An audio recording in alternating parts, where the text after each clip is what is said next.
What is going on, guys? Welcome back to the channel. So as y'all know, today is indeed Wednesday again, which brings us another summit in the Crew Motorfest.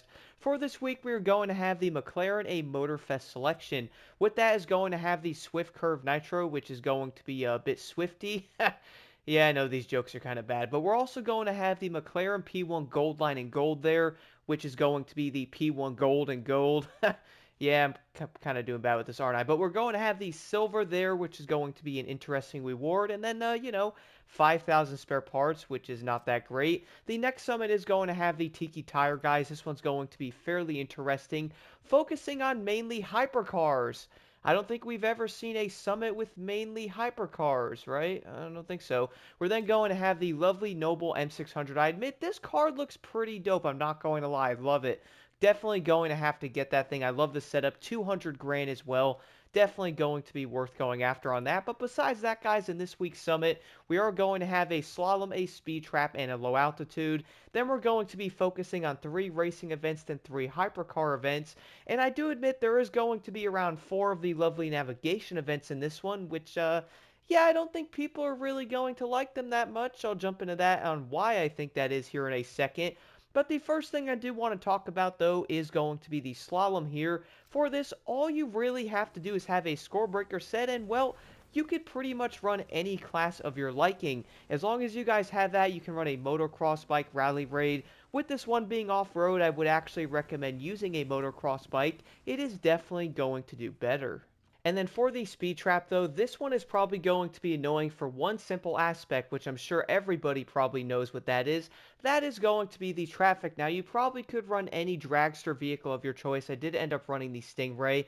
You're most likely going to see the Proto Hup 1 being used. I would say the Dodge Viper's great. For this, though, guys, I pretty much did end up turning around, going down the road a bit, and then pretty much turning around again, going toward the objective. For that, I would get my car into 5th gear before the final, main turn area there, and then basically hit my nitrous. But the issue is, hopefully there isn't going to be traffic, because if there is, well, you're going to have to kiss that run goodbye because the traffic love to ruin that stuff. The next one is a low altitude, and I would probably say this is going to be incredibly easy to do. Basically, jump into any plane of your liking, guys. Go right to the ground. If you have a score breaker, it is probably going to make this a tad easier, but basically jump into a plane, go to the ground, or at least close to it with a score breaker, and that's pretty much all you have to do. And no, if you are wondering, you do not have to go upside down. That is not going to be needed to get a maxed out score in this skill. Besides that, guys, the first events I did want to talk about here are going to be the 2 McLaren events, which for both of these, I did end up using the lovely 12C, guys. I would say it's great. At first, I was like, you know what, maybe this car is going to be bad, but I gotta admit, it's pretty good. The only thing is, though, this main race right here off track is going to be an actual event, and it is going to be a fairly long event. I think this race was from the bike playlist, to be exact, but it is going to be well over 4 minutes to complete it. There are some cuts you can do, but keep in mind, though, racing cars basically spin out really bad once you barely get off the asphalt with them. So if you are going to be doing some cuts like I did, guys, don't turn the car that much. Be a bit careful, because if you do, well, you are basically going to spin out really easy. The car is then going to pretty much slow you down a lot, so try not to do that when you are going off-road. But besides that, the other McLaren event is going to be a navigation event. Luckily for this, there is not going to be a lot of traffic on it, so you should be good to go. And I would say the 12C is going to be a great car overall. The only thing about this one particularly, though, is we did see this one not too long ago in a different summit, so I would say players might end up being a tad familiar with it. But I gotta admit, the navigation races are not all that funny. You know what? I feel like in some ways the Chase Squad playlist navigation events are kind of broken, like they don't load quick enough, which I would say can get kind of annoying when trying to get the right route down. Besides that, guys, the other event I did want to talk about is going to be right here. Hypercar No Restriction is going to be the only other regular race in this entire summit.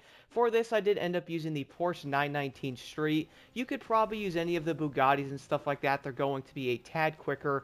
I think the 919 Street does like 298 or like 299 or something, whereas some of the Bugattis will hit like 305, so those are going to be a tad quicker on the highway itself. Now, if you want to be insanely quick, you are most likely going to want to slipstream somebody. Besides that, though, the Hypercar McLaren 765LT event here, which you're also going to have to use that car again, the vehicle loaned one, which I would say that event, yes, the 765LT test drive Easily the most annoying event in the entire summit. I'll get into that here in a second. For the other hypercar with the 765 LT, the best thing I can say about this is probably going to sound a bit dumb, but I feel like it's probably the best way to say it. For the navigation events, man, just basically keep playing through them. That way you will end up learning the routes a tad quicker, and you're also going to then start noticing a few cuts you can do in the event itself, which funnily enough, I would say that's probably going to be the best thing you can do. And that's also something you can do in the hypercar event here in the other 765, which you can legit jump off a mountain and skip a good amount of the road in this one.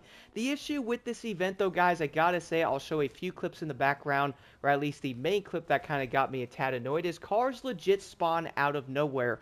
I don't know why it is, but for some odd reason in this event, they legit spawn out of thin air all the time. I actually ran into two different vehicles in this one, and I was like, alright man, so what the traffic doing over there, bro? Y'all coming over from GTA? I feel like Rockstar's not even trying to hide the actual AI in this game. I really don't understand it, but the cars legit spawn out of nowhere. They also take the widest turns ever, and on top of that, well, they love to seeming to get in the way every time you see them. I really don't understand it. Besides that, though, I would say this event is going to be fairly simple.